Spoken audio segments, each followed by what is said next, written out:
নমস্কার সবাইকে। আর দেখতে পাচ্ছ আজকের টপিক সরলীকরণ। তো যারা তোমাদের সামনে এসএসসির জন্য চেষ্টায় আছো, মানে পড়াশোনা নিয়ে, ঠিক আছে, তো তোমাদের জন্য অবশ্যই আমার ক্লাসটি খুব ইম্পর্টেন্ট। কেননা যারা ভাববে যে আমি রিজনিং আর গ্রামারের পাশাপাশি দু একটা যদি অঙ্ক করতে পারি তাহলে আমার নাম্বারটা একটু এগিয়ে যাবে, তাদের জন্য আমার ক্লাসটি খুবই ইম্পর্ট্যান্ট। অবশ্যই তোমরা ক্লাসটি দেখো। কেন? কারণ সরলীকরণ থেকে এক দুটো কোশ্চেন অবশ্যই থাকে, তোমরা নিজেই যারা পরীক্ষা দিয়েছো তোমরা জানো, ঠিক আছে। তারপরে দেখো আমরা সরলীকরণটা করি কিভাবে।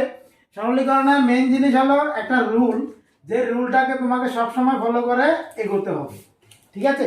একটা রুল আছে, সেটা হলো বদমাস রুল। কি রুল? বদমাস। শুনতে হাসির মনে হলো, এটাই কিন্তু রুল, ঠিক আছে। সেখানে কি আছে?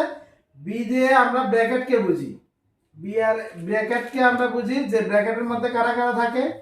এটা থাকে third bracket, second bracket, first bracket, বার ব্র্যাকেট, এগুলো থাকে, ঠিক আছে। তারপরে ও দিয়ে আমরা অফকে বুঝি, আর অফ কথার অর্থ হলো ইনটু, যেটা আবার হিন্দিতে কাও লেখা হয়, কা। অফ বা কা বা ইনটু এগুলো সবই একই কথা, কিন্তু ইনটুটা তোমাকে ডাইরেক্ট না দেখালে, মানে অফ দেখালে তখন তোমাকে, বা কা দেখালে এভাবেই লিখতে হয়। আর ডি কে তুমি বুঝবে ডিভিশন মানে ভাগ দিয়ে, এম কে বুঝবে তুমি গুণ দিয়ে, এ কে বুঝবে তুমি যোগ দিয়ে, এস কে বুঝবে তুমি বিয়োগ দিয়ে।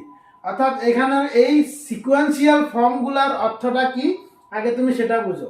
বি দিয়ে ব্র্যাকেট, আমার কোশ্চেনের মধ্যে যদি ব্র্যাকেট থাকে, আমি প্লাস মাইনাস কি আছে সেগুলো পরে হবে, আগে ব্র্যাকেটগুলোকে কমপ্লিট করতে হবে। এর মধ্যে যেটা বার ব্র্যাকেট থাকবে আগে বার ব্র্যাকেটটা করবে, তারপর ফার্স্ট ব্র্যাকেট থাকলে সেটা করবে, তারপর সেকেন্ড ব্র্যাকেট থাকলে সেটা, তারপর থার্ড ব্র্যাকেট থাকলে সেটাকে তুমি কমপ্লিট করবে।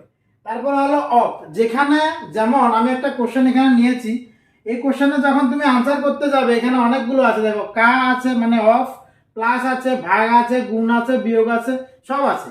এর মধ্যে কোনো ব্র্যাকেটের কিন্তু ইউজ হয়নি, তাহলে তুমি এটাকে সিম্পলিফাই করবে কিভাবে? মনে রাখতে হবে আমার যখন ব্র্যাকেটটা ইউজ হয়নি এরপরে কিন্তু কাটা আসছে, অর্থাৎ যেখানে কাটা আছে এই কাগুলোর কাজগুলো আগে আমাকে কমপ্লিট করতে হবে। তারপরে কাজ যখন কমপ্লিট হয়ে যাবে, ভাগ আছে কিনা দেখবে, যেখানে ভাগ থাকে ভাগের কাজটা করবে, গুণ যেখানে থাকবে গুণের কাজ, তারপরে যোগ, তারপরে বিয়োগের কাজ, ঠিক আছে।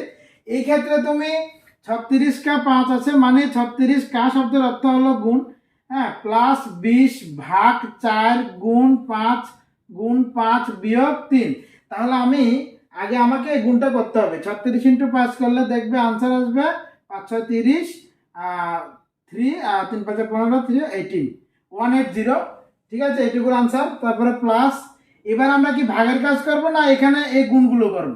দেখো এখানের ফাংশন এটা আমাকে আগে করতে হবে, কেন? এখানে কা আছে, তো 4 5 কত হলো 20, এই 20কে তুমি ভাগ করবে এখানে 20 দিয়ে, তারপরে ইন্টু 5 মাইনাস 3, ঠিক আছে। এবার 180-র সঙ্গে কি প্লাস করে দেবেন? না, আগে তোমাকে ভাগের কাজটা করতে হবে। তাই এই 20কে 20 দিয়ে ভাগ করলে আনসার কত হবে? 1 হবে, আর সঙ্গে 5টা গুণ বিয়োগ 3, ঠিক আছে। 180-র সঙ্গে প্লাস 1 কে হবে না, আগে গুণ, তাহলে গুণ করলে 180-র সঙ্গে প্লাস 5 একে 5 বিয়োগ 3, তো এবার প্লাসের কাজ আগে, 185 বিয়োগ 3, দ্যাট মিনস 182 হয়ে যাবে এটা কারেক্ট আনসার। সো তোমরা এই রুলটা মিনস বদমাস রুলটা অ্যাপ্লাই করে বাড়িতে যখনই তুমি সিম্পলিফিকেশনগুলো তোমার সামনে আসবে তুমি ট্রাই করো। যদি আনসার না আসে তাহলে তুমি আমাকে কমেন্টে জানিও, কিন্তু হ্যাঁ তোমাকে রুলগুলো যাতে অ্যাপ্রোপ্রিয়েট ইউজ করতে পারো তুমি সেভাবে শিখবে, ঠিক আছে। তোমাদের জন্য আমি একটা কোশ্চেন লিখে দিচ্ছি, সেটা তোমরা বাড়িতে অবশ্যই ট্রাই করবে। 21 ভাগ 3 কা 7 গুণ 5 মাইনাস 2 কা 9 ভাগ 3, ঠিক আছে।